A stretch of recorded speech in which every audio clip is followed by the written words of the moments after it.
El libro de Génesis, capítulo 1. Interpretación. El reporte de la creación de Dios. Bienvenidos. La Biblia no da argumentos detallados de la existencia de Dios. Sin embargo, sí nos dice la Biblia cómo podemos saber que Dios existe, que es real. Pues la Biblia nos dice que podemos saber que Dios existe y es real debido a lo que vemos en la creación. Es así que casi todas las doctrinas y enseñanzas importantes de la Biblia tienen sus cimientos en el libro de Génesis. Ahora, la única forma apropiada de interpretar Génesis capítulo 1 es no interpretarlo, entre comillas, o sea, no interpretarlo en absoluto.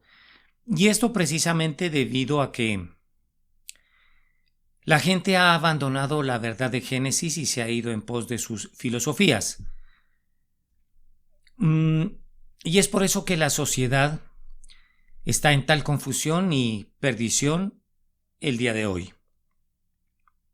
Génesis, también debemos mencionar, es muy importante para el Nuevo Testamento,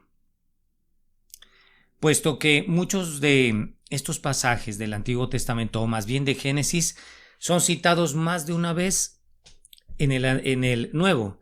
Así que hay por lo menos unas 200 citas o referencias a Génesis en el Nuevo Testamento. Según el Nuevo Testamento, Moisés escribió el libro de Génesis. Esto lo podemos ver en Lucas 24:27 y Lucas 24:44. Así que podemos asumir que esto se hizo con la ayuda de registros escritos reales del pasado que Dios en su voluntad había preservado. Por tanto, es probable que el libro de Génesis haya sido escrito originalmente por testigos oculares de los eventos registrados.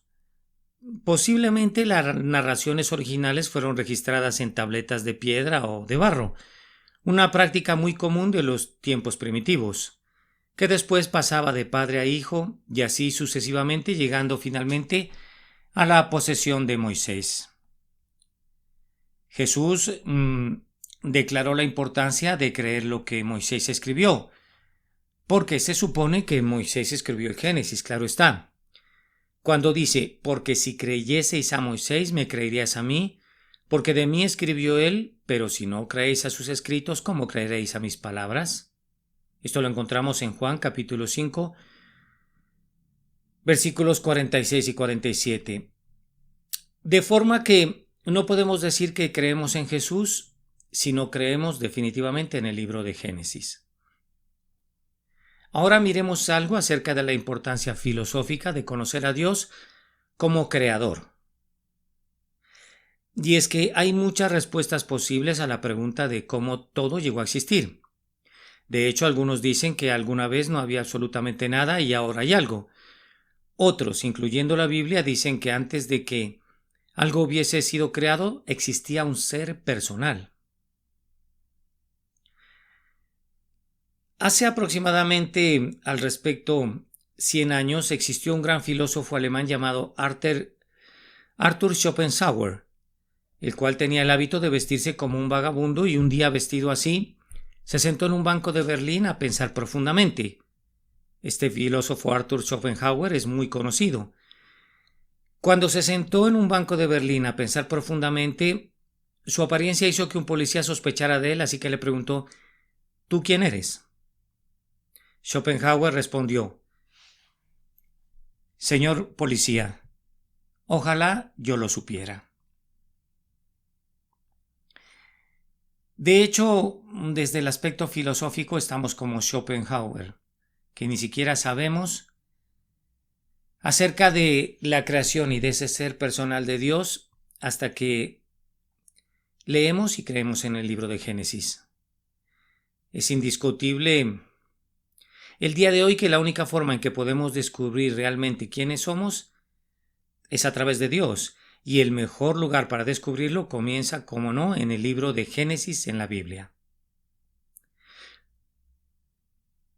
También una historia cuenta que un día unos estudiantes en unas clases de Albert Einstein, el famoso físico y científico, estaban diciendo que habían decidido que no había Dios. Einstein les preguntó que cuánto de todo el conocimiento del mundo pensaban tener entre todos ellos. Los estudiantes lo discutieron por un tiempo y decidieron que tenían el 5% de todo el conocimiento humano entre ellos. Einstein pensó que su estimación era, entre comillas, un poco generosa, pero con todo les dijo, ¿es posible que Dios exista en el 95% que aún no conocen? Ahora sí, vamos al libro de Génesis. Dice en el versículo 1, en el principio creó Dios los cielos y la tierra.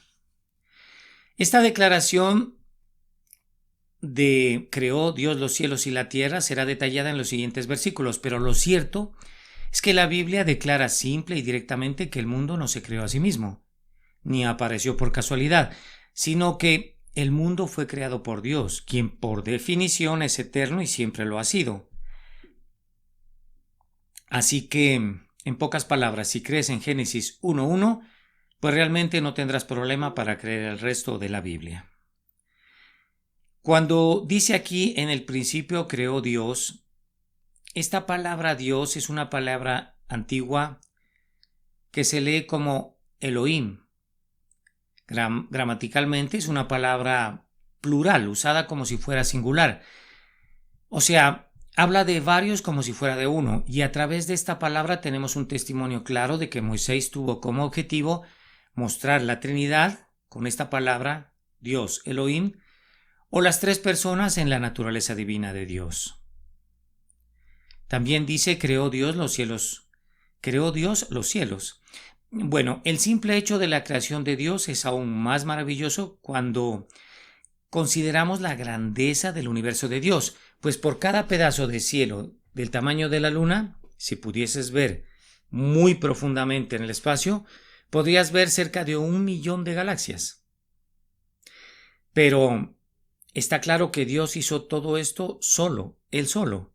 Cuando dice, mi mano fundó también la tierra y mi mano derecha midió los cielos con el palmo. Al llamarlos yo, comparecieron juntamente. Isaías 48:13. Es así que vemos en esta frase, creó Dios los cielos y la tierra del versículo 1 del libro de Génesis capítulo 1, que si Dios creó los cielos y la tierra, entonces debemos de deshacernos de la idea de que alguna cosa sucede por casualidad.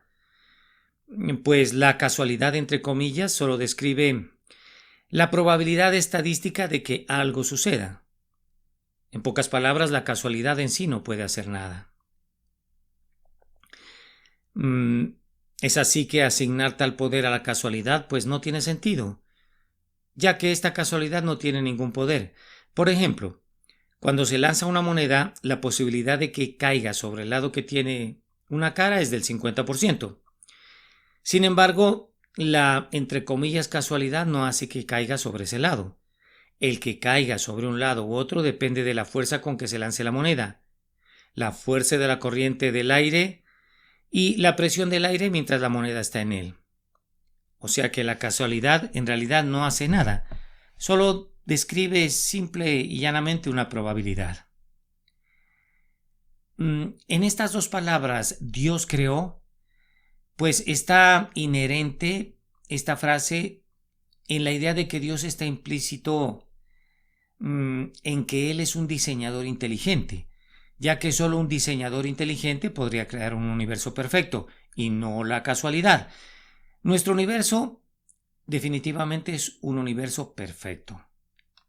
¿Por qué razón? Pues voy a mencionar 3 razones por las que el universo es perfecto. En primer lugar, el universo tiene una fuerza gravitacional perfecta. En segundo lugar, el universo tiene una velocidad de la luz justo a la medida perfecta. Y en tercer lugar, el universo tiene una distancia promedio perfecta entre estrella y estrella. Ahora sí, leyendo de largo la frase en el principio creó Dios los cielos y la tierra, pues vemos que esto nos dice que Dios no usó material que ya existía para crear la tierra. En el hebreo antiguo la palabra bara es creó, bara. Y esto es específico, significa crear de la nada, lo que muestra que Dios creó el mundo de la nada, no de sí mismo. También es muy importante saber que Dios es distinto a su creación. Pues la Biblia enseña que el universo podría perecer, pero que Él, nuestro Dios, permanecería. Ahora, el hombre no puede crear, o sea, la palabra bara, en el sentido en que el término es usado en Génesis 1:1. Solo los hombres podemos moldear o formar cosas de materiales ya existentes. Al respecto, algunos científicos actúan seguros en su conocimiento acerca del origen del universo, pero sus entre comillas descubrimientos revolucionarios constantes muestran que realmente solo están caminando a tientas en la oscuridad. El misterio más grande, sin embargo, parece tan asombroso que incluso a los científicos les resulta absurdo. Que el 99% del universo, de acuerdo a algunas estimaciones, está hecho de algo completamente desconocido. Y con esto nos referimos a la comúnmente conocida como materia oscura. Esta, de hecho, más que oscura, es en mayor parte transparente, pues ni brilla ni da sombra. Bueno, sea lo que sea, no es como nosotros la imaginamos. Y de acuerdo a algunas teorías, también es el pegamento. Esta materia oscura es el pegamento que mantiene unido al universo y evita que éste se expanda hacia el espacio infinito. Entonces aquí vemos que algunos creen que Génesis solo registra un mito de la creación para mostrar la grandeza de Dios en un esplendor poético. Pero Jesús mismo citó Génesis como si fuera un hecho puramente histórico, no poético, sino histórico. Esto está para los que quieran buscarlo en Mateo 19, 4 al 6 y 23 al 35. También vemos que en las palabras en el principio Dios, pues que Dios mismo era antes del principio. Recordemos el Salmo 93:2, donde dice: firme es tu trono desde entonces, tú eres eternamente. Aquí algunos científicos están preocupados por las preguntas: ¿de dónde vino Dios? ¿Y quién creó a Dios? La respuesta a esto se encuentra en la definición de Dios. O sea, Dios es un ser no creado y eterno y sin principio ni fin. En el principio Dios también nos dice que antes del principio había un propósito eterno. Y este propósito eterno estaba en el corazón de Dios de reunir las cosas en Cristo, Efesios 1:10. Pues el propósito de Dios era resolver y resumir todas las cosas en Jesús, como si Jesús mismo fuera la respuesta a un problema grande y complejo que Dios escribió en el majestuoso pizarrón del universo. Ahora sí, leamos el versículo 2. Y la tierra estaba desordenada y vacía, y las tinieblas estaban sobre la faz del abismo, y el Espíritu de Dios se movía sobre la faz de las aguas. Dice: las tinieblas estaban sobre la faz del abismo. Esto puede describir un sentido de resistencia hecha al Espíritu Santo aquí en la tierra, algo así. Algunos especulan que esto era debido a que Satanás fue arrojado antes a la tierra, y este era el que hacía resistencia al Espíritu Santo. En Isaías 14:2 y Ezequiel 28:16 lo encontramos. Y de hecho, Satanás se resistió al plan de Dios, aunque su resistencia pues fue en vano, como lo vemos después. También dice: el Espíritu de Dios se movía sobre la faz de las aguas. Cuando Dios comenzó a transformar la tierra en algo hermoso y compatible con su gran plan, Él empezó con la obra del Espíritu de Dios. Es así que el Espíritu Santo comienza, como vemos, cada obra de creación o recreación de Dios en nosotros. O sea, así como se creó el plan en la creación, en nosotros también se inicia con la obra del Espíritu Santo. Entonces, vemos que el primer acto divino al acondicionar este planeta para que el hombre habitara aquí fue que el mismo Espíritu de Dios se moviera sobre la faz de las aguas. Pues hasta ese momento todo estaba vacío, sin forma, sin orden y en confusión. En una palabra, todo esto era un caos. Y para convertirlo en eso, o más bien en ese bello lugar, fue necesario que el movimiento del Espíritu Santo de Dios tuviera lugar sobre él. Leamos los versículos 3 al 5. Y dijo Dios, sea la luz, y fue la luz. Y vio Dios que la luz era buena, y separó Dios la luz de las tinieblas, y llamó Dios a la luz día, y a las tinieblas llamó noche, y fue la tarde y la mañana un día. Dice, sea la luz. En este pasaje. Bien, el primer paso desde el caos hasta el orden, aquí es definitivamente traer la luz. Esto es también la manera en que Dios obra en nuestra vida, ya como lo vimos con su Espíritu. Debido a que Dios creó las cosas a través de la palabra, también vemos que algunos han dicho que nosotros podemos trabajar con el mismo principio, creando las cosas por hablarles con la fe a los que no conocen de Dios. Dice acá, fue la luz.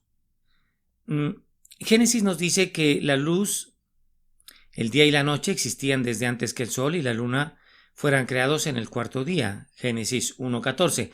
Esto nos muestra que la luz mencionada aquí es más que la sustancia física y que también tiene un aspecto sobrenatural. En el nuevo cielo y la nueva tierra no habrá luz de ningún sol o luna, sino que bien sabemos por Apocalipsis 22:5 que Dios mismo será la luz. Y fue la tarde y la mañana un día. Muchos se preguntan si esto fue un día literal, como la noción que tenemos nosotros hoy en día de un día, o si fue una era geológica. Pues aunque los cristianos o entre los cristianos hay algún desacuerdo en cuanto a esto, pues es así que el significado más sencillo y claro del texto es que creó el Señor todo en 6 días con la percepción que nosotros tenemos actual de los días. Pasemos al versículo 6 al 8. Luego dijo Dios, haya expansión en medio de las aguas y separe las aguas de las aguas. E hizo Dios la expansión y separó las aguas que estaban debajo de la expansión de las aguas que estaban sobre la expansión. Y fue así, y llamó Dios a la expansión cielos, y fue la tarde y la mañana el día segundo. Dice, haya una expansión en medio de las aguas. En el pasaje de los versículos 6 al 8 del capítulo 1 de Génesis. Las aguas de la tierra estaban separadas del vapor de agua en el cielo. Esto es definitivo. Tal cobertura de vapor cambiaría de gran manera la ecología de la tierra, y las aguas que estaban sobre la expansión probablemente constituyeron una gran cobertura de vapor de agua sobre la región de alta temperatura conocida como la ionosfera, extendida profundamente en el espacio. Para dejar más claro sobre el vapor de agua que estaba en el cielo, pues vemos que esto funcionaría como un invernadero mundial, manteniendo así una temperatura pues casi uniforme en toda la Tierra. Es así que si grandes variaciones de temperatura, pues que no habría grandes variaciones de temperatura, o sea, si grandes variaciones que quisieran afectar el clima no podrían, porque esto era un invernadero, no había grandes variaciones de temperatura, ni habría también vientos grandes, y el ciclo del agua no podría formarse. Entonces, específicamente no habría lluvia como la conocemos hoy día. De hecho, habría una vegetación exuberante y tropical por todo el mundo, alimentada no por la lluvia, sino por un rico ciclo de evaporación y de condensación que resultaría finalmente en un rocío espeso o neblina. Era un perfecto hábitat para el ser humano y para los animales y las plantas. Cuando las aguas estaban divididas aquí en la tierra al mar y sobre nosotros, en la ionosfera, una burbuja que nos cubría de vapor que hacía las veces de invernadero, como lo relata el capítulo 1 de Génesis. De hecho, la cobertura de vapor filtraría la radiación ultravioleta, lo que nos hace daño tanto en esta época. También filtraría los rayos cósmicos y otras energías destructivas que bombardean el planeta.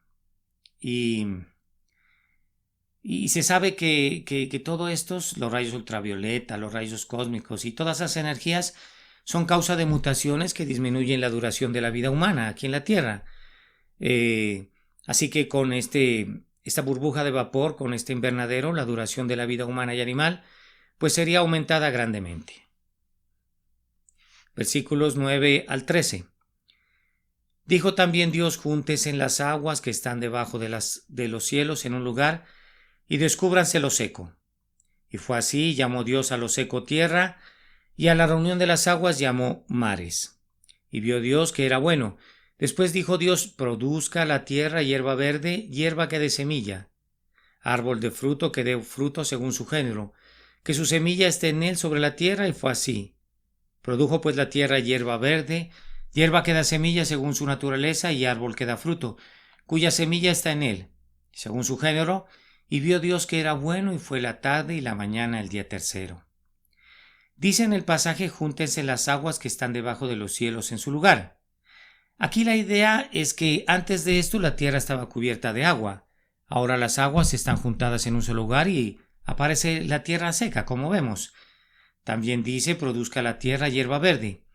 Todo esto definitivamente pasó antes de que se creara el sol, o sea, el cuarto día de la creación, en Génesis 1:14. Esto significa que debían haber tenido la nutrición suficiente por la luz que Dios había creado antes del sol y la luna, claro está. Es así que muchos se preguntan cómo el sol, la luna y las estrellas fueron creados el cuarto día cuando la luz fue creada el primer día. Pero Apocalipsis nos cuenta que un día venidero en el cual no necesitaremos, vendrá. No necesitaremos más al sol o a la luna o a las estrellas. Esto dice en Apocalipsis 21:23. También es así que no hay razón por la cual Dios no podía haber empezado la creación, pues de la misma manera en que la acabará. Repito, Apocalipsis 21:23, para los que quieran consultar esta referencia. También dice: produjo pues la tierra hierba verde, hierba que dé semilla, y árbol que da fruto cuya semilla está en él. Acá las plantas no fueron creadas como semillas, podemos ver, sino como plantas ya desarrolladas. De hecho, fueron creadas como plantas ya maduras. Y vio Dios que era bueno.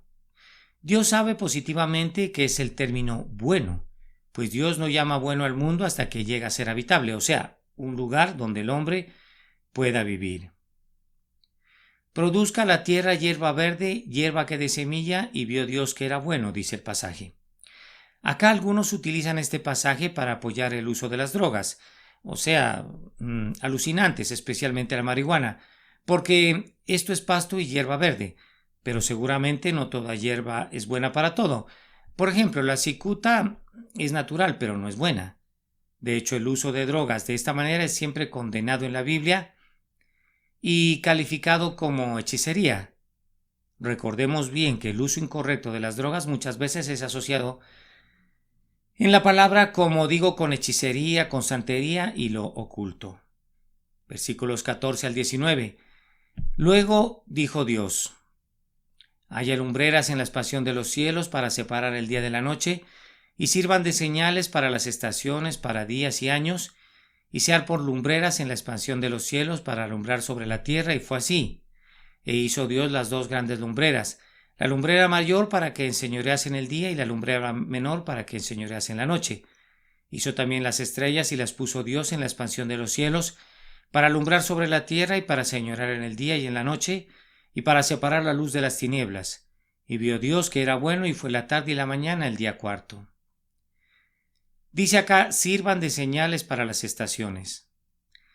Dios hizo el sol y la luna. Estas lumbreras en la expansión de los cielos son hechas para señales, o sea, para las estaciones, para marcar las estaciones. Invierno, primavera, otoño y verano, como las conocemos. Desde el principio el hombre ha usado la provisión de Dios, como vemos, del sol y la luna, también para marcar y medir el tiempo y la dirección en que se viaja. De aquí dice: las puso Dios en la expansión de los cielos. Dios sabía exactamente a qué distancia poner el sol de la tierra, unos millones de millas más o menos, y la vida como la conocemos sería imposible. Esto nos hace pensar que el balance complicado de nuestro ecosistema es un argumento fuerte para la existencia de un creador, por lo cual podemos llegar a deducir que vivimos en un mundo extremadamente complejo. Dice, hizo también las estrellas. Con tantas estrellas en el universo, muchas veces nos preguntamos si habrá vida en otros planetas. Muy al respecto, el gobierno de los Estados Unidos gasta aproximadamente $100 millones cada año buscando inteligencia extraterrestre. Digo, quizás fuera más sabio gastar el dinero cultivando vida inteligente en su capital, Washington, y en otros centros de gobierno desde donde gobiernan los políticos. Versículo 20 al 23.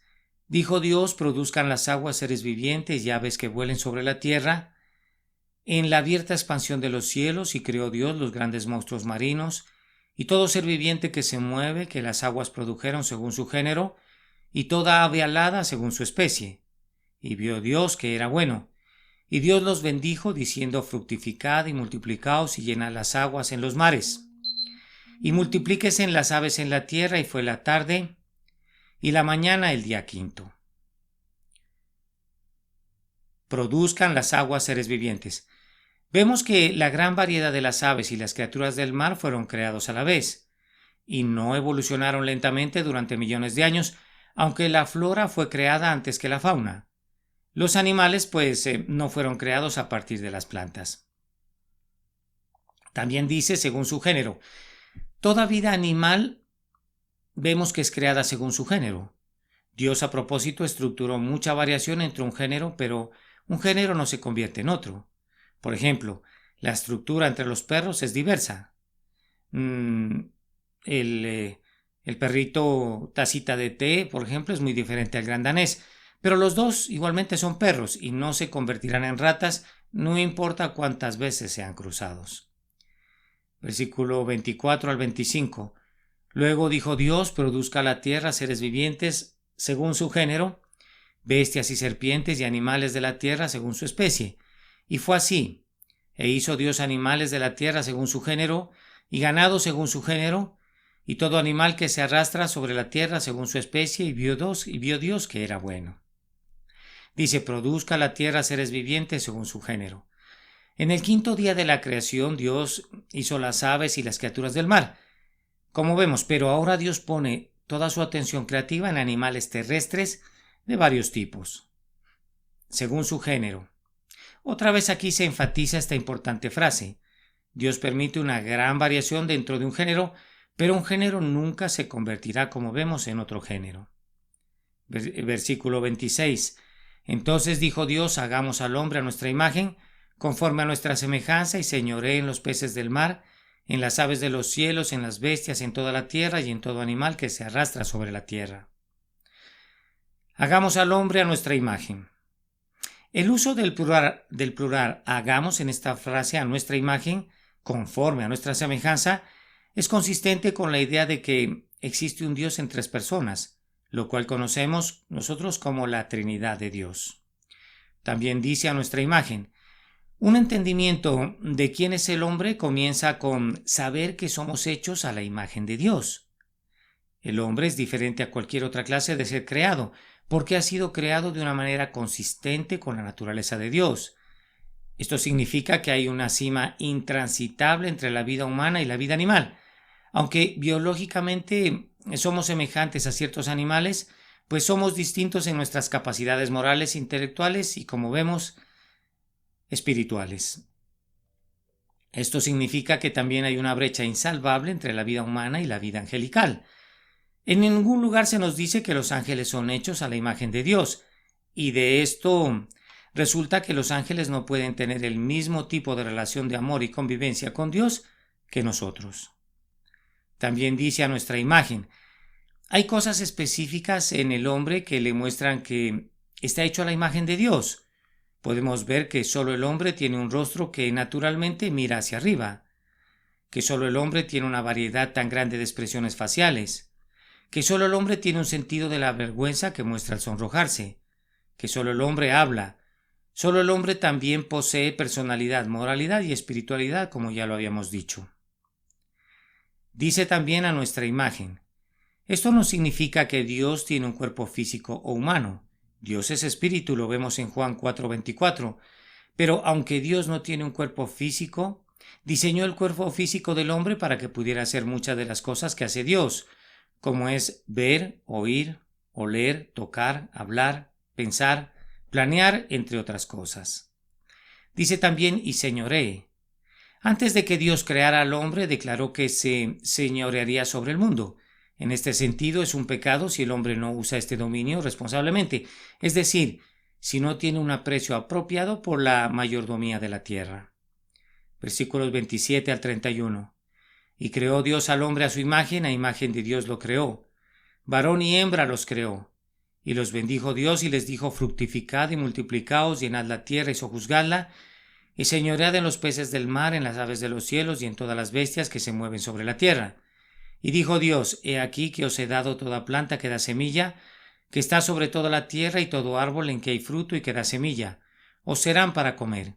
Y a toda bestia de la tierra, y a todas las aves de los cielos, y a todo lo que se arrastra sobre la tierra, en que hay vida, toda planta verde les será para comer. Y fue así, y vio Dios todo lo que había hecho, y aquí que era bueno en gran manera, y fue la tarde y la mañana el día sexto. Dice: y creó Dios al hombre a su imagen. Se nos dice claramente que Dios creó al hombre plenamente desarrollado y que lo creó en un día, y no gradualmente durante millones de años de evolución progresiva, como dice la ciencia actual. Varón y hembra los creó. Esto no significa que originalmente Adán era un tipo de ser andrógino, que era varón y hembra al mismo tiempo. Este pasaje de Génesis nos da un vistazo de Dios en su creación del hombre, y Génesis 2 explicará exactamente cómo Dios creó al varón y a la hembra. De hecho, los hombres no son mujeres y las mujeres no son hombres. Una de las señales más tristes de lo depravada que es nuestra cultura es la cantidad de confusión de género que encontramos hoy en día. También leemos: y los bendijo Dios. Lo primero que Dios hizo por el hombre fue bendecirlo. Así que sin la bondad de la bendición de Dios, la vida humana habría sido no solamente insoportable, sino también imposible. Fructificad y multiplicaos, llenad la tierra y sojuzgadla y señoread.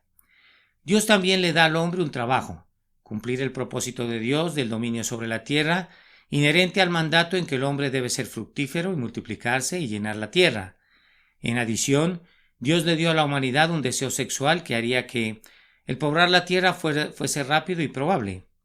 Sin embargo, muchos han pensado que el fructificar y multiplicarse era el único propósito que Dios tenía para el sexo, pero no es así.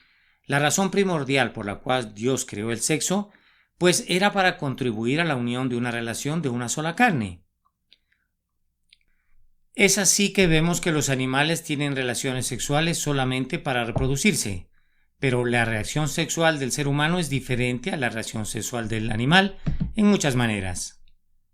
Vemos que la ovulación humana no tiene señal exterior. Los humanos tienen sexo en privado. Los humanos tienen características sexuales secundarias.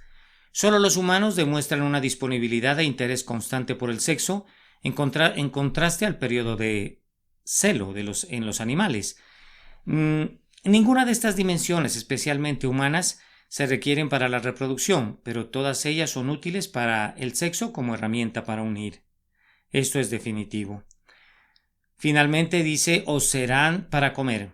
Dios le dio al hombre dominio sobre toda la tierra, pero solo la vegetación se menciona como para comer. Al parecer, antes del diluvio, la raza humana era vegetariana, pero después del diluvio, al hombre le fue dada la autorización para comer la carne de los animales. Génesis capítulo 9 y versículo 3. Y vio Dios todo lo que había hecho, y aquí que era bueno en gran manera, dice al final del capítulo 1. El análisis final de Dios, de su trabajo de creación, podemos decir, fue que era bueno en gran manera, pues Dios estaba complacido con su creación y nosotros también debemos estarlo. Amén. Oremos. Padre y buen Dios, gracias, Señor, por enviar a tu Hijo Jesús aquí a la tierra para nuestra salvación, Y gracias por enviar a tu Santo Espíritu, Señor, para que la revelación de tu palabra que ya ha sido dada se convierta en una iluminación a nuestras mentes. Padre, las más exquisitas alabanzas a tu nombre, gloria, honra, y todos los ángeles y los santos dicen: Santo, Santo, Santo.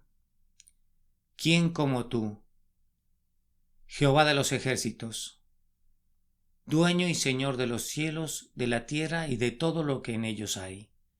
Padre, gracias por esta exquisita palabra, por esta interpretación del capítulo 1 de Génesis. Solo me queda pedirte que perdones mis pecados y rogarte para que perdones también a todos aquellos que escuchen esta oración y clamen por perdón a ti.